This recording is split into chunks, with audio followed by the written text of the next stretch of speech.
Welcome to Beg to Differ, the Bulwark's weekly roundtable discussion featuring civil conversation across the political spectrum. I'm A.B. Stoddard, associate editor and columnist with Real Clear Politics, and I have the honor of sitting in this week for Mona Charen. I'm joined by regular panelist Linda Chavez of the Niskanen Center, along with Jon Ward of Yahoo News and Tom Nichols, contributor to The Atlantic and professor emeritus at the Naval War College. Welcome, one and all. Today, we unfortunately have to begin with the biggest and most consequential news riling the country right now, which is another mass shooting in fewer than 14 days that took the lives of 19 children. We are despondent, no matter where you are on the political spectrum, because we feel heartbroken and powerless. It's really hard to have these conversations, but I know that I have the best people at the table today to provide a measured and fair and informative discussion about this. We are in a place right now where we are not looking at a standoff between the two parties. The Senate Majority Leader Chuck Schumer has decided to let some bipartisan talks proceed. There's going to be some discussion about the areas of potential common ground, which are red flag laws, expanded background checks. Obviously, I think the Democrats would like age minimums for gun purchases.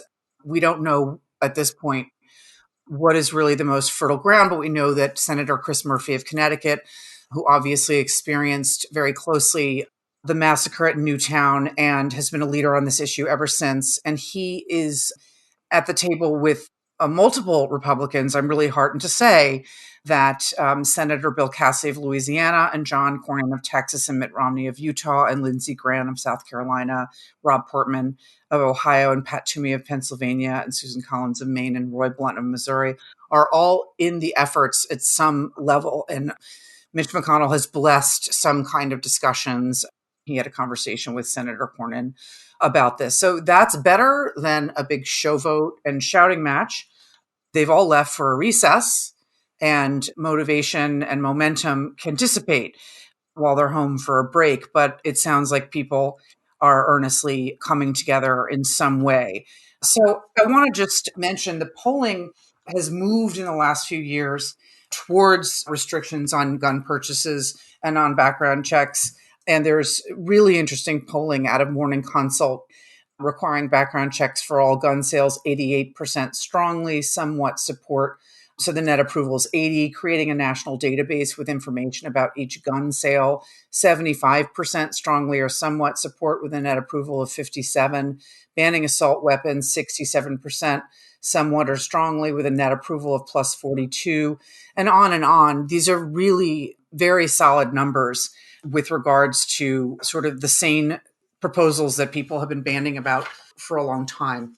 Jon, you have a new piece up on Yahoo about the Supreme Court taking up a case out of New York that will debate the question of the right to bear arms in public places. As Democrats try to convince Republicans to compromise on this issue, the most likely decision by the conservative court could lead to a proliferation of guns in our most populous places. And this is likely not what the majority of Americans, I believe, want or expect. Should Democrats have been talking about this case earlier, and are they talking about it now? Well, I mean, they're going to be talking about it. I think when it comes to this decision, and granted, I'm not a Supreme Court reporter, so take everything I say about this with something of a grain of salt here. But my understanding is that this decision is really about the court being a 6-3 conservative majority. And it's an example of the timing of the court really being bad for the court's reputation with most of the country. But yeah, it's going to probably result in some increase in the amount of states that have to allow concealed carry, open carry, some form of carrying your weapon in public. And it's going to add to the outrage about it, no doubt about it. Democrats can rail all they want about this, but I think their efforts are going to be better directed towards whatever legislation they can pass. It might make some political hay for them in the midterms, even though I still don't think any of this will probably move the needle more than pocketbook issues and inflation.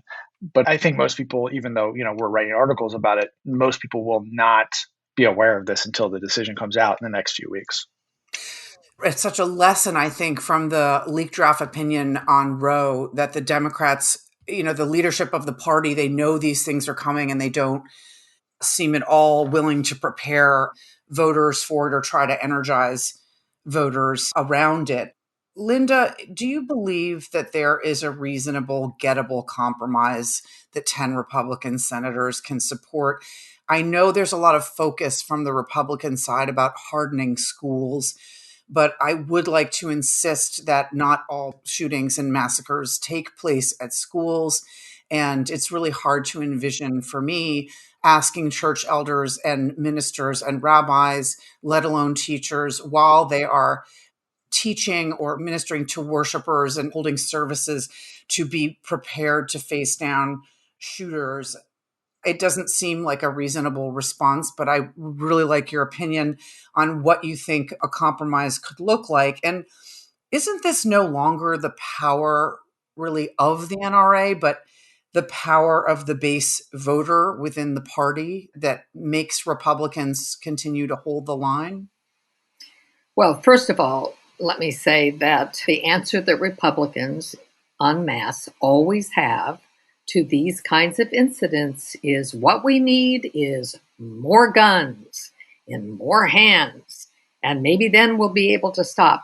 There was a lot of talk by Governor Abbott at that press conference and by other Republicans about mental health. Gee, I'm really glad to know that my fellow conservatives are so very interested in mental health services. I'm sure they want to make sure that those mental health services become much more generously funded and that we make them much more widely available.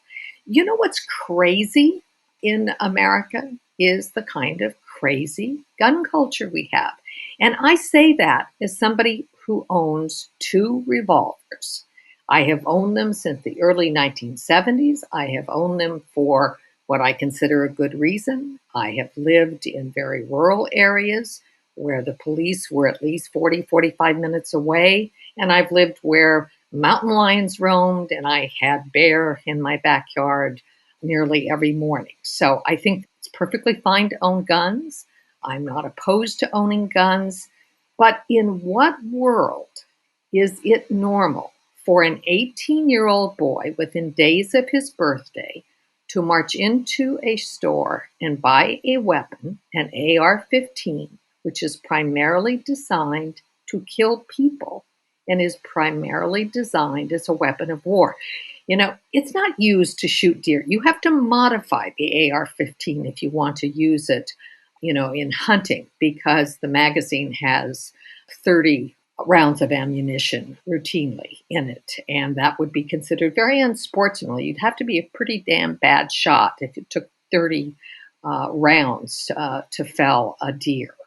So it's not a sporting device. It's a weapon that was designed after a weapon designed for war. So he walks in and he buys an AR-15. The next day he comes back and he buys 375 rounds of ammunition. And then a day or two later, he walks back in and buys a second AR-15. Is it not crazy that the person who sold him those guns did not think, I wonder what's going on here? Maybe I ought to give the sheriff a call. Maybe there's something a little funny about this.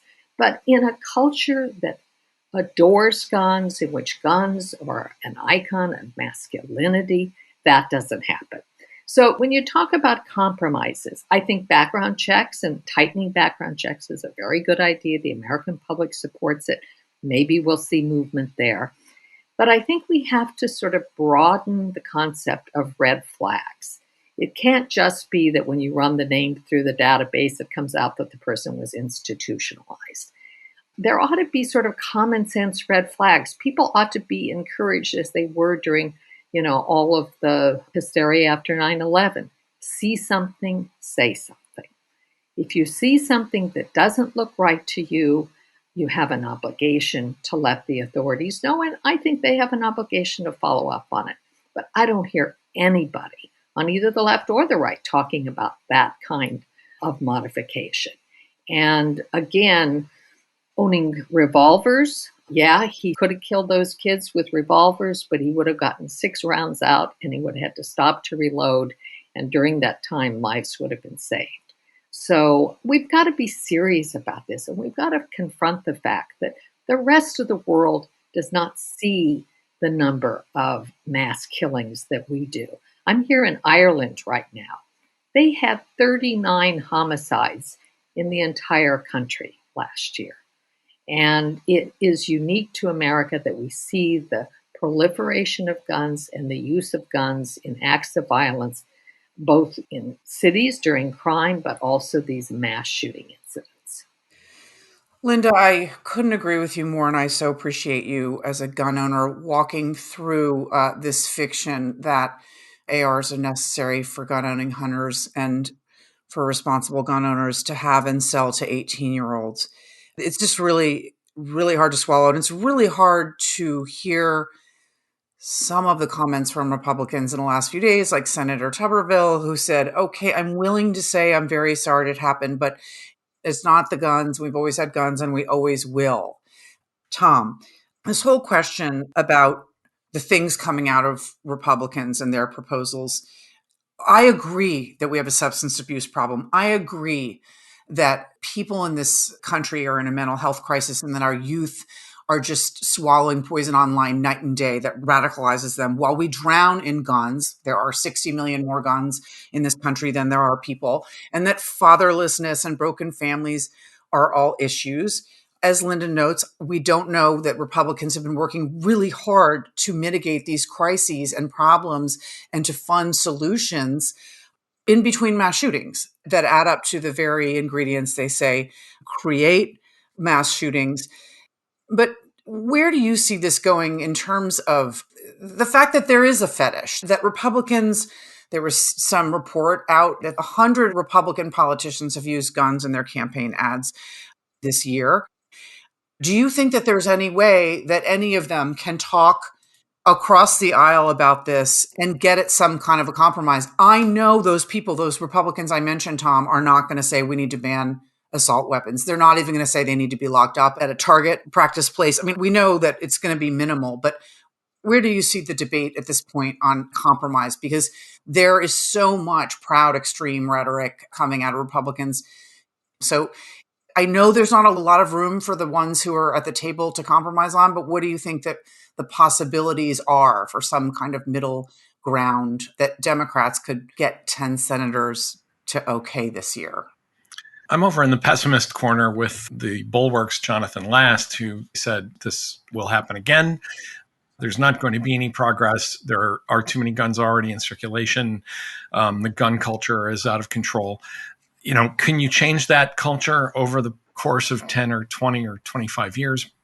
Maybe, but you have to want to.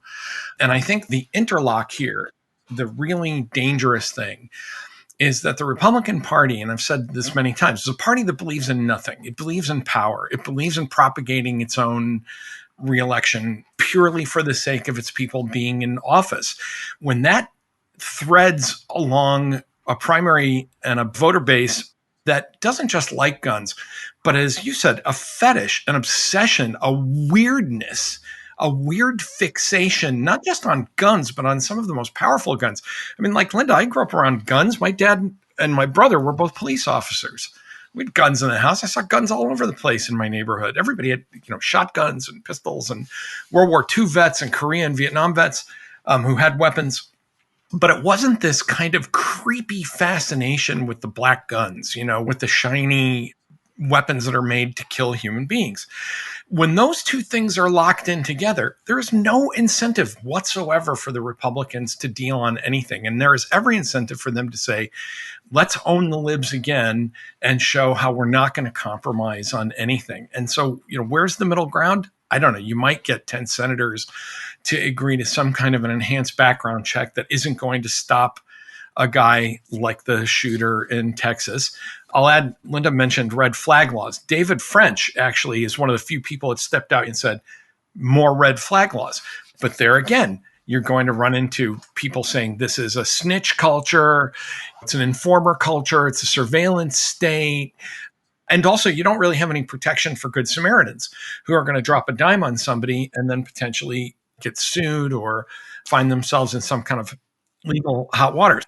Until we change this culture, and I don't know how to do that, because the minority that is rock solid for keeping things the way they are clustered efficiently in certain voting districts that then put a lock into the legislative process. It's not like they're spread out ineffectively throughout 50 states. This is a particular regional and political problem that then creates a structural lock on doing anything about it in the legislature. So that was all a long way of saying I'm really pessimistic, unfortunately.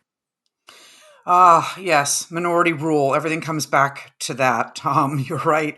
All right, let's hold on for a minute. We're going to take a quick break and be right back. Summer is right around the corner, and Genucel is celebrating early with their summer clearance sale. Now, save over 60% off Genucel's most popular package at Genucel.com.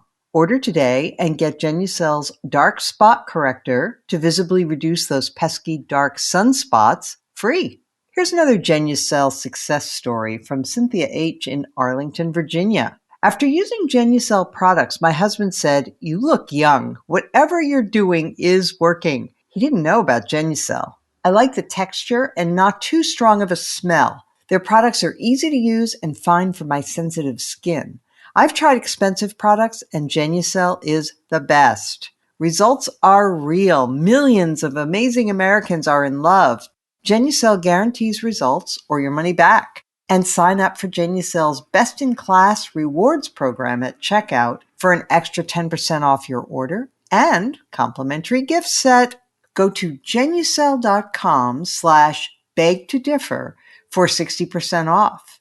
Genucel.com/beg-to-differ. Enter beg to differ at checkout for an extra 20% off. And right now, our most popular package includes Genucel's immediate effects for results in as little as 12 hours. Go to Genucel.com/beg-to-differ.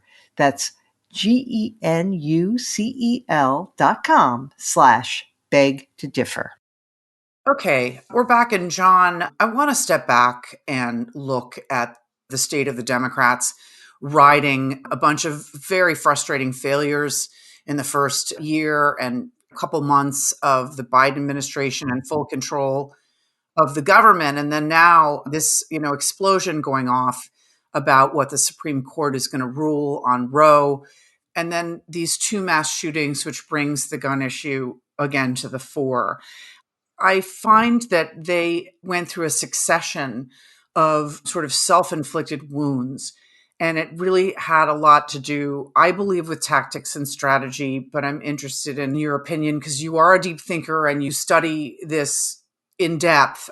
The BBB, Build Back Better debacle was very extended and very, I thought, injurious to the entire party. It told voters that the Democrats couldn't get their act together and didn't know what they were doing. Then they said that there was this democracy emergency and they had to put voting rights legislation up on the Senate floor. They promised they were going to try to break the filibuster, which was never going to happen. The base was very disappointed in the outcome of voting rights. They held this ridiculous vote after the Roe draft opinion was leaked that got them nowhere. And on guns, it seems the only issue where they actually haven't, to me, overpromised, and they've sort of conceded that they're powerless.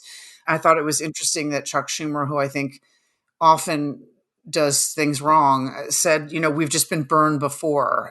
He was finally being honest. I know their coalition, John, is broader and deeper than the Republicans, and it's hard to get to compromise. But do you see this mostly as a refusal, this kind of year and a half into the Democratic government, a refusal to reckon with math and margins, or do you see other forces behind their habitual overpromising and then under-delivering? Yeah, I mean, we're talking about generally the Democratic Party's failure to govern through realism and instead to take the route of idealism. And, this is basically the case in any age, It's going to take historians to really unpack the larger forces at work here.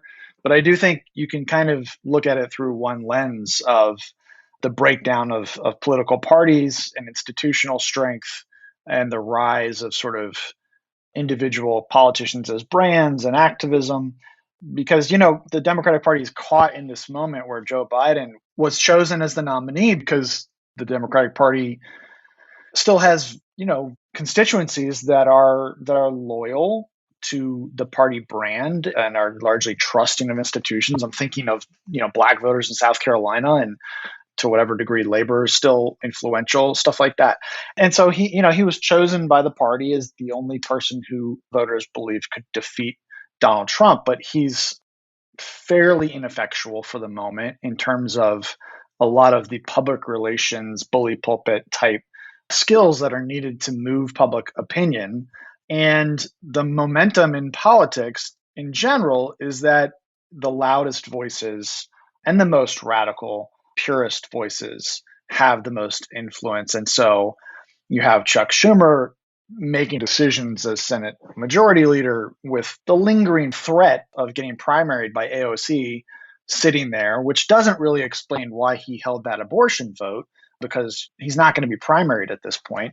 But I think it explains some of the dynamic earlier over the course of the Biden presidency. And so just like the Republican Party was fractured in 2016 by the dissolution of institutional strength that political parties in general are undergoing, I think you're seeing the Democratic Party's failure to act collectively in a coherent way towards a realistic goal happening in real time because of these larger forces, which are paired up with just the circumstances of history. Yeah, that's well said. It's just amazing what they saw coming and they sort of refused to grapple with, like the voting restrictions passed in all these swing states by Republican legislatures. They knew that that was actually about election subversion, and it was never about vote casting and access. It was always about vote counting and people cooking the books and stealing the election. But they kept talking about water bottles and how outrageous it was that there weren't enough drop boxes. Yeah. Tom, you and I like to beat up on their tactics. Democrats have drowned the bipartisan infrastructure bill, which is, I thought, a huge success in all their inability to come together on their social welfare spending. They have little to sell now to the middle and the right of at least their 2020 electorate, the people that crossed over to vote for Biden. Back to that Senate vote, I was stunned that instead of having what I thought should be a 4-day vote-a-thon. First day, life of the mother. Second day, rape. Third day, incest. Fourth day, a simple bill with Collins and Murkowski to codify Roe. And instead, they threw up a 9-month infanticide, all abortion anytime bill that Republicans could easily oppose. Literally, they have May and June. They have these two huge issues that in another world could galvanize fundraising, energy on the ground, get out the vote, blah, blah, blah. Do you think that they're going to be able to break through with anything? Because this sort of the sentiment, it's right for the midterms, is like fixed by the end of June. It's easy to just swing at an underhand pitch and say no. Because they're not, again, it's like they're constitutionally incapable of it. It's just hardwired into them. The abortion vote, I share your feeling about this. This is about tactics. Let's leave aside how anybody feels about abortion for a moment. Let's look at this through the cold, frosty eyes of political professionals. If we were advising any of the people involved, you could just hear Republican staffers saying, well, Senator, this is going to be a really tough vote unless the Democrats do something stupid and make it a single up or down vote on abortion at any time during 9 months. And then somebody runs in and says, our prayers were answered. I mean, it's like there are times where you just think, is there a Republican mole inside the Democratic caucus? Is this like an episode of The Americans where, you find out the guy who's like the head of their messaging is, was planted there 20 years ago for a moment like this? And, I think there's two reasons for it. One is, and I've said many times, the Democrats have internalized the Republicans' criticisms of them. And that runs directly into the Democratic centrists are terrified of the fragility of their own coalition. And so they are just whipsawed. They don't have the strength to be able to turn to their fringe or their left flank the way that the 1980s Republicans did, for example, in 1984, a story, that is legend among Republicans, when Reagan's people were told that evangelicals were very upset with Ronald Reagan and he hadn't passed a law to stone homosexuals and outlaw adultery and, all the other outlaw abortion and the Pledge of Allegiance and all that stuff. And basically a senior Reagan guy said, F them. What are they going to do? Vote for Mondale? No. The Democrats are simply not capable of turning to their own people and saying, if you would rather reelect Donald Trump or, Ron DeSantis or, Herschel Walker one day as president, fine, then, vote and be damned. But they're not capable of doing that headbutt with their own people. But they are also afraid of the Republicans in a way that has become kind of neurotic. It's like, oh my God, if we have 4 days of these votes and the Republicans and then the footage and the speeches, look, do it. The Republicans are not 10 feet tall. And I think that there has kind of been a lack of confidence there among Democrats about what they're capable of doing. I think that, and I'll just add one more thing, the Democrats need to understand the reason Republicans are so obsessed with minority rule and with tampering with elections and, who counts the votes is because they know their ideas are unpopular. If only Democrats could embrace the understanding that Republican ideas are now unpopular as well, but they can't. And so they play this small ball, where they try and kind of tiptoe around these issues, and they just lose one opportunity after another. Messaging discipline does not exist in the Democratic Party. And I don't know what the solution to that is. I don't know if it's because you need a better DNC chair or a stronger House Speaker or Senate Majority Leader. The president can't do it by himself. And I'll just put in a word for Joe Biden and say, he's a little busy trying to prevent World War III right now. I think the president's doing the best he can do, but it would be nice if he had some help from the rest of his party. AB, if I can just break in real quick, I think, when I was talking about the larger forces at work here, I think part of the problem for Democrats, probably in particular, maybe, is that they do have leadership that has been around for a long time, which has strengths to it. But we've undergone so many changes in terms of communications and technology over the last decade or two that I do think they need to have leadership that is younger, which can kind of grapple in a forward-thinking way with some of these challenges. There's no question. Okay, well, we're going to let Linda weigh in on the Democrats in a minute after we go to a pause here for a brief message. If you're like me, you share your home not just with humans, but with animal friends. And while they're wonderful companions, they also have odors, they have dander, they have hair.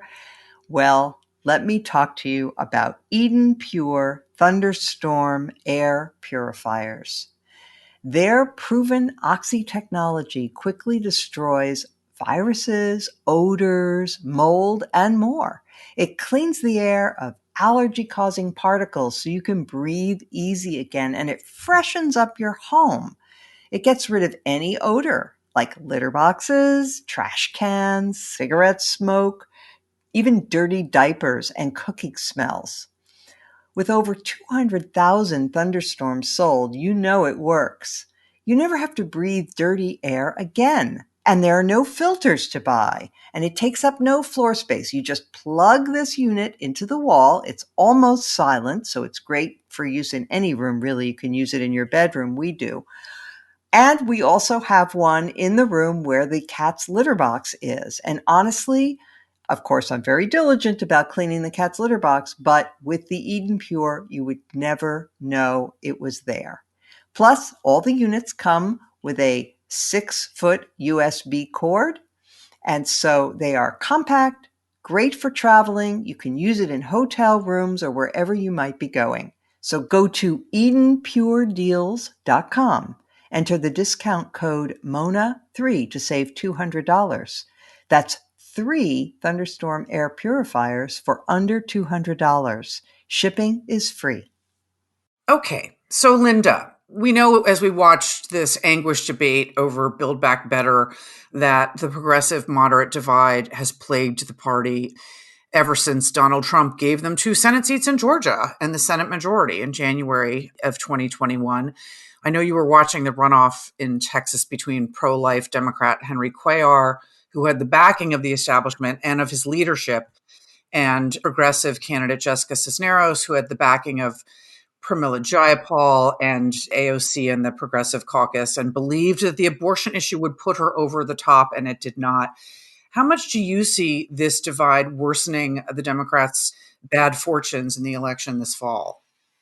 Well, first of all, the election this fall is going to be on economic issues. If we continue to have this very, very high inflation, if prices at the gas pump and at the grocery store continue to be high, voters are going to blame President Biden, and by extension, they're going to be not happy with the Democrats. All of these other issues are going to be secondary issues. People vote their pocketbooks. Having said that, I do think that, I'm perfectly willing to call out the crazies in the Republican Party, but there are plenty of crazies in the Democratic Party. And unfortunately, I just heard, I guess it was John, say maybe we need some younger Democratic leaders and maybe that would help. Well, not if they're going to be of the AOC variety, for goodness sakes. I mean, the Democrats have their fetishes as well. Republicans may have it about guns and church and a few other of their iconic issues. But the Democrats embrace very divisive ideas about things like critical race theory, transgenderism, supporting the notion that children who are just entering puberty ought to be able to be given puberty blockers. There are a lot of very controversial things that the Democrats do and that turn off people, not to mention defund the police, which they are going to wear around their neck as a badge of dishonor for the foreseeable future. So I think the Democrats have a problem as well. And it's more than Nancy Pelosi and Joe Biden and others talking to their left fringe. There are going to be a lot of people talking about it. They have to be made to look more like the fringe characters they are. And by the way, what's happened in Texas with Ms. Cisneros possibly being able to overtake Henry Cuellar, who has, his own problems. If that happens, I could see the Republican candidate in that 28th congressional district in Texas, Cassie Garcia, actually ending up winning the election. It could end up being a loss for the Democrats. Cassie Garcia worked for Ted Cruz. She's very personable. She's very attractive. She's also Hispanic. It's, of course, a very heavily Hispanic district. And as we saw in the 2020 election, large parts of southern Texas along the border, he had large support for Donald Trump. You had him winning key areas in that state. So the Democrats have a problem as well. They have crazies in their party. They have divisive issues that they continue to try to shove down the throat of the American people, who are very tolerant but do not necessarily want to be proselytized and to be forced to accept ideas that are brand new and unproven and in many ways, I think, unscientific, and be told that if they don't embrace those ideas, if they don't mouth the right words, that they must be bigots. So let's move on to the Republican primaries. The big dramatic showdowns have sort of come to an end, although there's certainly still time for some crazy because the Missouri primary comes up in August. But Trump was humiliated, Tom, in Georgia. He was not able, obviously, not to get David Perdue over the line to beat his top number one enemy, Brian Kemp, the sitting governor. But he couldn't elect Jody Hice to steal the election in 2024 as Secretary of State. And Brad Raffensperger, who was dead man walking months ago, somehow pulls it out. You have the lieutenant governor in Idaho who he backed. She was taking on the governor. She got whooped. Of course, he backed Charles Herbster in Nebraska. He backs terrible candidates who grope people, so then they lose. We know that 2/3 of the Ohio primary electorate opposed J.D. Vance, even though he won.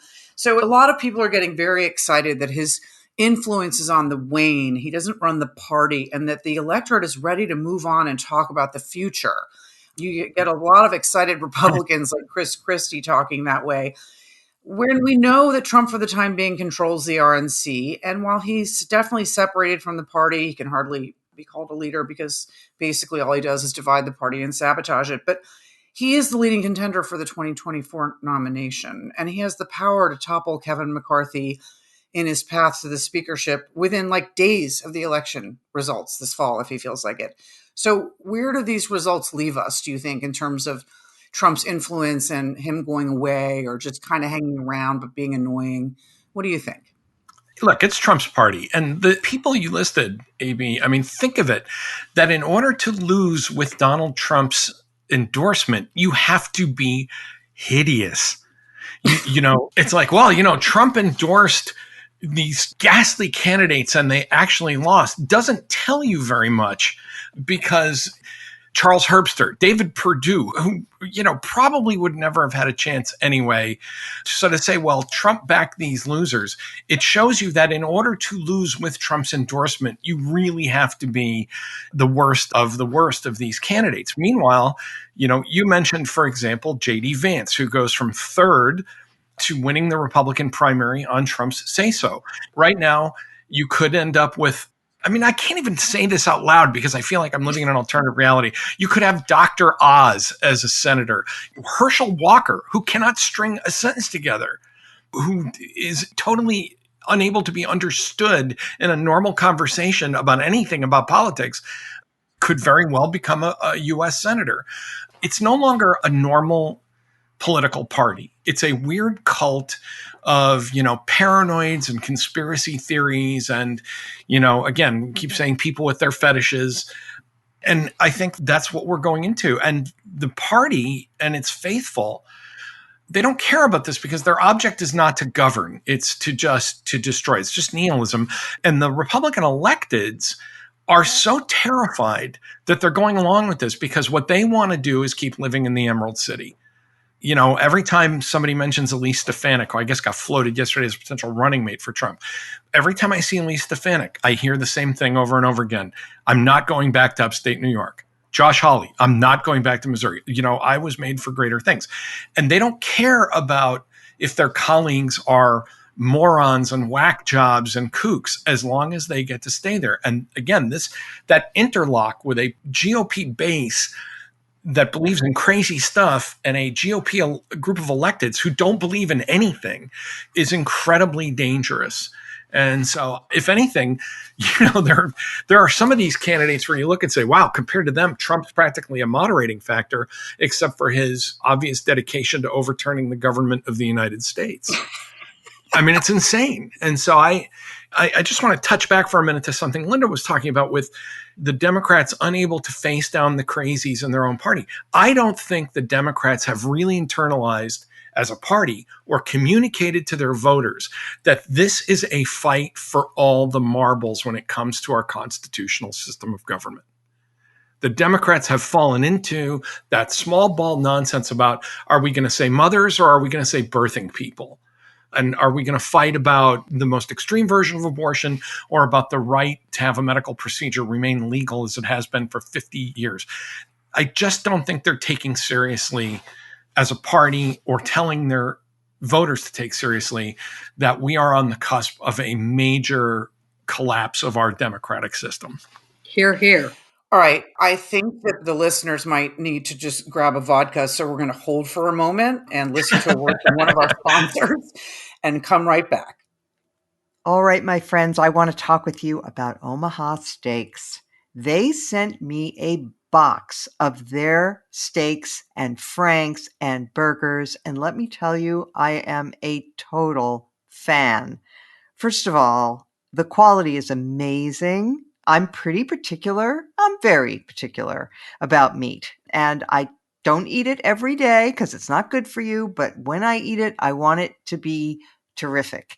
And about 3 times a week is good.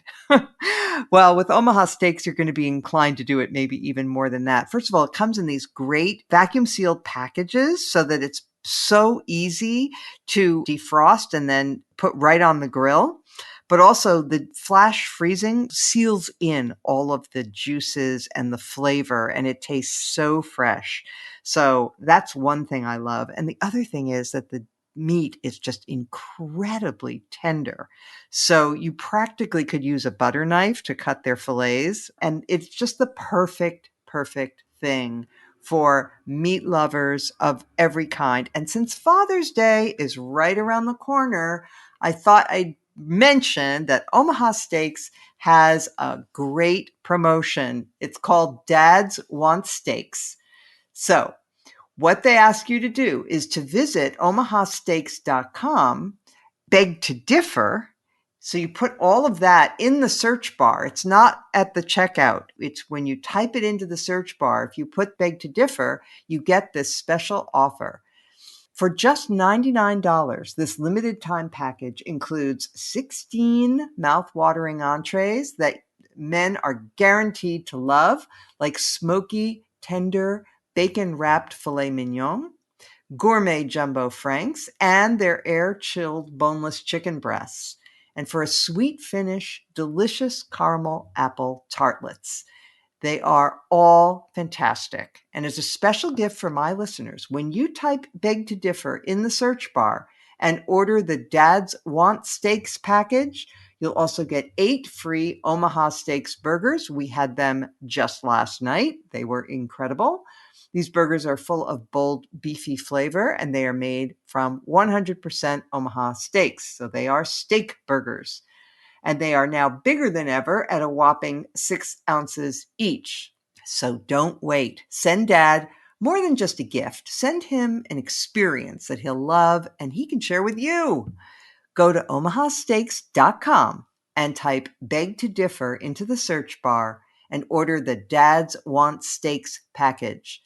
You'll get 16 entrees and 4 desserts plus 8 free Omaha Steaks burgers. Omaha Steaks isn't just steak. It is the best steak of your life, guaranteed. That's omahasteaks.com, keyword beg to differ. Okay, so Linda, we're going to keep on the crazy train. I want to just talk to you about the direction of the Republican Party. I'll mention Alabama. It was very interesting. The party darling of the establishment, Katie Britt, who was chief of staff to retiring Senator Dick Shelby, head of the Chamber of Commerce of Alabama, just really just cookie cutter perfect, was trying to not be an election denier and just sort of stay the course. Mo Brooks, for some reason, after Trump dumped him and unendorsed him, started surging. He gets in a runoff with Katie Britt, and now Mike Durant, the third candidate, hinted the day before the results that if it went to a runoff and he wasn't in the runoff, that he was likely to endorse Mo Brooks. This is very bad news for Mitch McConnell. Tom said it so I didn't have to. Concussions are a serious thing, and Herschel Walker really has trouble putting sentences together and was on Fox trying to talk about the shooting, and his words that he strung together have gone viral. We're looking at a series of unserious or unhinged candidates coming. And I mentioned Missouri, Linda, because that primaries in August, and you have different people running for president, picking different horses. Ted Cruz is with Eric Schmidt, the attorney general, and then Holly wants Vicky Hartzler, the congresswoman. Billy Long sort of somewhere out there hoping he can convince Trump. But Eric Greitens is still in the running, and Don Jr. went hunting with him recently, and his girlfriend, Kim Guilfoyle, is Greitens' national chairperson or something. It's not beyond the realm of the possible that Trump ends up picking Greitens. I don't know what Mitch McConnell is going to do about that, but the party's divided, right? So that Holly and Cruz and Mitch McConnell, they can't insist on grown-ups together as a united front. Where are we heading with this, no matter what role Trump is playing?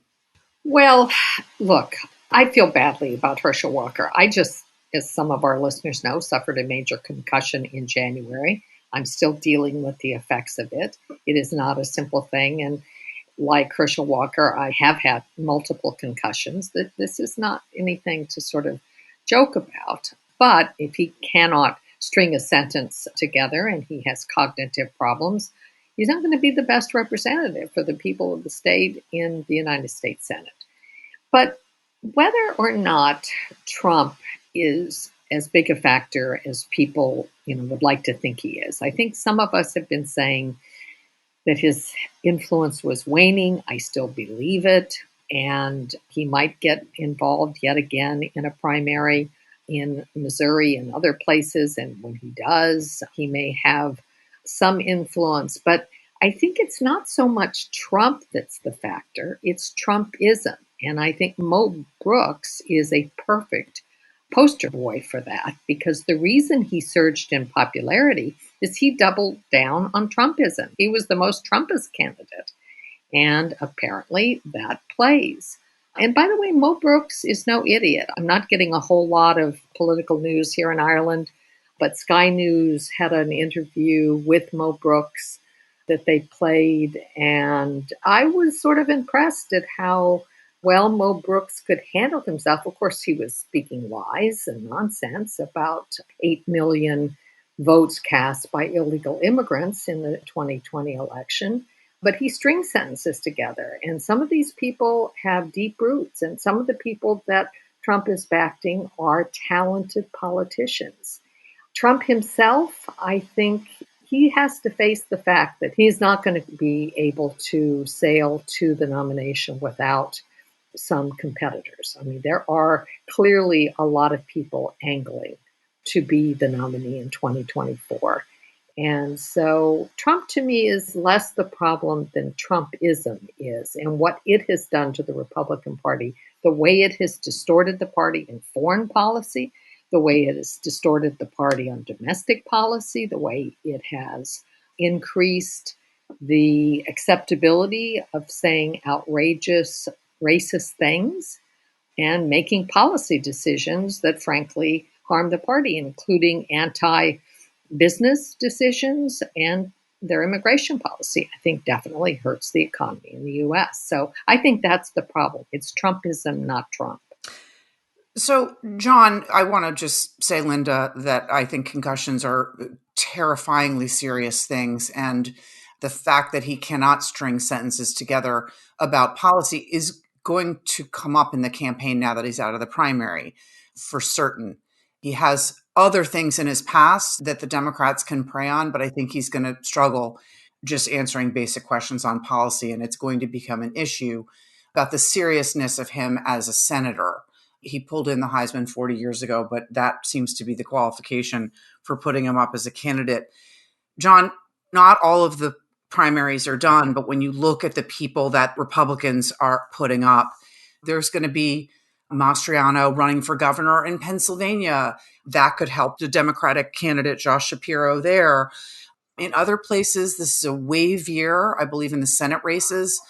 States like New Hampshire and Colorado that are not really on the target list could be great opportunities for Republicans. It's still their year, but do you see any races, either the governor's or senators' races, where you see the candidates becoming this X factor that saves the Democrats, or Democrats having a great candidate like, I don't know, John Fetterman or Tim Ryan that you think actually can break through? Do you think any of these contests are competitive for the Democrats? Yeah, let me talk about Mastriano first, and then I'll go to the question of Trump's influence. I mean, the number that stood out to me from the Pennsylvania primary in the gubernatorial race was the turnout numbers, because there were 1.3 million Republicans who voted in the primary versus 1.1 million Democrats. That was an increase from the last competitive primaries in 2018 for both parties, but it was a much larger increase for Republicans. It was double the amount that they had in the last primary, double. So that is a big indicator of the amount of enthusiasm, I think, among Republicans. And I think it's a signal that Mastriano should not be underestimated. And so, yes, he's a liability in some respects, but this is going to be a wave election almost certainly. So that could carry him over. And I think that's all I'll say about that. As far as Trump's influence goes, I find a lot to agree with from what both Tom and Linda said. And I think Linda's point about Trumpism is really well taken. And I think Tom is right to just sort of be instinctively leaning in the direction of saying this is Trump's party. But I think when you look closely at what's happening, there are some cracks in the foundation of Trump's hold on the party. Whether or not those cracks become anything is the question. And I think, you said we've gone through this last month where you had 4 pretty big primary election days right in a row. And it was not a great showing for Trump. I definitely think that the Ohio result with Vance kind of getting pushed over the finish line, I think that really did help a little bit insulate Trump from the narrative becoming more and more, he's losing his grip. Because if you had Herbster after that, and then Georgia, and there was one other in there, I think, that didn't go Trump's way. But if you had a succession of just all losses, that would have enhanced that. But look, the bottom line is, what does any of this do for encouraging, as Linda talked about, the people who want to run for president in 24 for the Republican nomination? What does any of this do to encourage them closer to that goal? And what does it do to encourage voters to consider them as viable? And what does it do to encourage donors and activists to mobilize on their behalf? And I think, to Linda's point, there's a lot of fuel in what we're seeing now that I don't think it's tamping it down. In other words, I think there's more oxygen getting into that balloon. And I think over the next month, you're going to have the Jan 6 committee hearings. We'll see what the impact of those is. And then you have a couple other contests over the summer. I think the big one in my mind is the one in August 16th, when Liz Cheney's primary takes place. And so that is where I think Trump is now going to direct a lot of his attention and efforts. And I think the Jan 6 committee hearings are going to play a pretty big role in how that plays out, because Cheney's going to be front and center. She's the vice chair. She foreshadowed how she's going to talk about this. It's fairly compelling, but I can't predict how it'll play out. Could I just briefly jump in? Because I wrote a piece way back in January about what the Democrats could do. The Democrats could choose not to run a candidate in the general election, and Liz Cheney could run as an independent if she loses her primary. And I think she might win. I just wanted to make a quick comment. I don't follow sports. I don't know anything about football, and I don't know anything about Walker. So I didn't know until we were all sitting here talking that he has a concussion. My point is that it's indicative of something, that you can take someone who literally, cannot finish a sentence, has no political content or knowledge to anything he says, and Trump endorses him and he'll vote Republican, and that's good enough. That's the scary part of that whole candidacy. It's not, God knows I was making fun of, I barely know who Herschel Walker is or was as a football player. But the more important point is, you can take somebody, stand him up, who says, I don't really know anything about anything, but Donald Trump likes me and I'll vote with Republicans. And, millions of people shrug and go, okay, you got the nomination. Yeah, he has a lot of other baggage. He is a beloved figure in Georgia, and Republicans, remember, Mitch McConnell was very nervous about Herschel Walker when Trump threw in with him. And Mitch McConnell's lieutenants were questioning him in public and on Twitter and stuff. And then they came around and decided to endorse him. They believe that the goodwill towards Herschel Walker will overwhelm his liabilities, but they are steep. And he should not give any interviews from now on if he wants to win the election. That's just the end of it. I mean, he should just make appearances at campaigns and stuff. But he's been given a few days to come up with a line about shootings, and twice now he's not been able to say anything of any substance. And astonishingly, that would work. Right. That shows you where our politics are. Okay, Trump likes you. Clearly, you can't say anything. You don't know anything. Just be quiet for the next 6 months. You're in. All right, let's take a quick moment and hold on for a quick break before we come back with our close. Whenever you look for news, you may feel forced to choose between echo chambers in mainstream media and conspiracy-obsessed alternative media. That's why you should check out The Lost Debate. It's a podcast and YouTube show for political eclectics who want to escape their media bubbles and engage in good faith with ideas from across the political spectrum.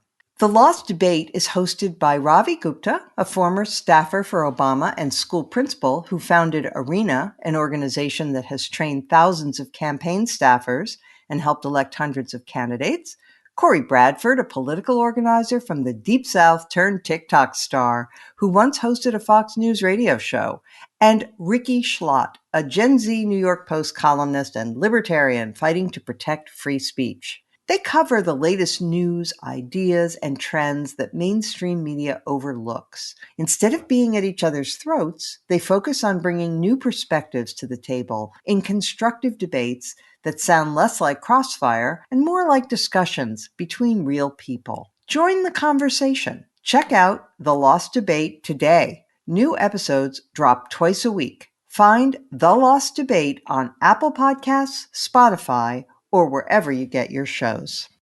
Okay, everyone, we are at the end. It's been a fascinating discussion, and we are going to go to highlights and lowlights.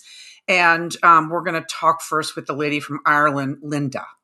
I'm here in my ancestral homeland, which will surprise all our listeners, but this is where part of my people came from. The only immigrants in my family, I might mention, came from Ireland. All right, so my note today is about an article that appeared in the Washington Post in the opinion section by Leon Krauss. George P. Bush could have been the first Latino president, then he turned to Trump. He lost George P., that's the grandson of George Herbert Walker Bush and the son of Jeb and Columba Bush. He is the land commissioner for the state of Texas. He was challenging Ken Paxton, who is the attorney general, and he lost really badly. What I think was interesting about this article and why I recommend it is because I think we see what craven kowtowing to Donald Trump does not do for you. It does not really help you, and particularly if you're running against somebody who's a true Trumper, as Ken Paxton is. And the sad thing about this is George P. Bush did have a bright political future. He not only is the scion of this family in Texas, but he's talented, good-looking young kid, done very well from himself. And despite the fact that Donald Trump trashed every member of his family, from his grandfather to his father to his mother to his uncle, did not keep him from kissing the ring. And so I think this is a good lesson, and I would recommend that people thinking of running for office and thinking of throwing their principles out the window think twice. Amen. John. So I've never done this show before, or the highlights and lowlights. So lowlights obviously would have to do with the shooting in Uvalde. And I actually just saw a video today of parents arriving at the school and unable to go into the school. And I will hopefully never forget that footage. And we have 5 children ourselves. The idea of being in that situation is unspeakable, and it is a glimpse into the depths of hell. So clearly a low light, and my prayers are with everyone in that town. The highlights, I think, have to do with how we respond to horrific evil like that. Emily Freeman is on social media. She's an author. She had an Instagram post this week about the fact that we cannot give in to the feeling that we do not have agency, and that we have to start with the things that we can do and the things that we can touch and the people that we encounter every day, and to be agents of restoration and healing to the things that we touch every day. In that vein, I spoke today to Eboo Patel, who is the founder and president of Interfaith America. His new book is called We Need to Build, and it's about his work in transitioning from somebody who was a critic to somebody who is a builder. He's built an institution. The book is about the need for more of us to be in that frame of mind, and I recommend it highly. And then lastly, my other, I think, highlight or part of how we respond to horrific evil is to prioritize and make time for beauty and the arts. My wife and I went to the Kennedy Center last night and saw 5 magnificent artists take part in a tribute concert to Joni Mitchell, and it was transcendent. And we are also taking our children to a weekend music festival curated by none other than the band Wilco in Massachusetts this weekend. So that is how we are trying to prioritize beauty in our lives, and I recommend that as well. That was beautiful, John. Thank you so much. And we did not bring up today what the scene was outside of the school. There's still these different reports about the way the police responded, but that is something that obviously can be fixed and needs to be. But everything you said was very, very compelling and moving. Tom. Well, my personal highlight is I'm about to go on vacation for the first time in 3 years. So I'm like the lady in that commercial smashing the computer and yelling, no canceling. So I'm looking forward to that. But as a political highlight, I liked that Brad Raffensperger won. I felt like there was a choice, even in Georgia, that you had two guys, one saying, hey, I'll steal the election for Donald Trump, and the other guy saying, I won't do that. And the right guy won. So that to me was kind of made me sit back and say, okay, that's a hopeful sign. I'll do a foreign policy low light, which was Henry Kissinger at Davos, of course, saying that the Ukrainians should trade territory for peace. And, it was like, oh, man. First of all, Ukrainian territory is not ours to give. That's up to the Ukrainians. And Zelensky fired back pretty hard and said, Kissinger seems to think he's at Munich instead of Davos, which was ouch. But also, of all the people you kind of don't want to hear these lines from, Henry Kissinger's way up on that list. And I thought that was just, at a time when the Ukrainians are fighting to survive as an independent nation, the sage voice of Henry Kissinger telling them to give away territory to Vladimir Putin, I thought was a pretty low moment. Oh, thank you, Tom. I actually chose this as a highlight before the shooting because I was so moved by it. I'm recommending to everyone they read a New York Times piece from May the 7th called In Grief is How We Live Now by Dr. Gary Greenberg, a psychotherapist for more than 40 years who lives in Scotland, Connecticut. It's not so much about grieving death as it is a way of life, the familiar, that we are now in a state of kind of permanent bereavement. He says when the American Psychiatric Association added, quote, prolonged grief disorder to its diagnostic and statistical manual of mental disorders, he was sort of confused by this, but he has come around. He writes, the occasions for grief, prolonged or otherwise, do seem to be multiplying. And there is more to mourn than the loved ones lost to COVID or war or climate change. Coupled with our polarized, paralyzed politics, these calamities seem to threaten the foundations of our cultural, political, and natural worlds. Turning grief into a mental disorder at least draws notice to the enormousness of the losses we face and to the bereavement that underlies all of them, the loss of the familiar. And he has hopes that we can come together, but we didn't, to fight a virus.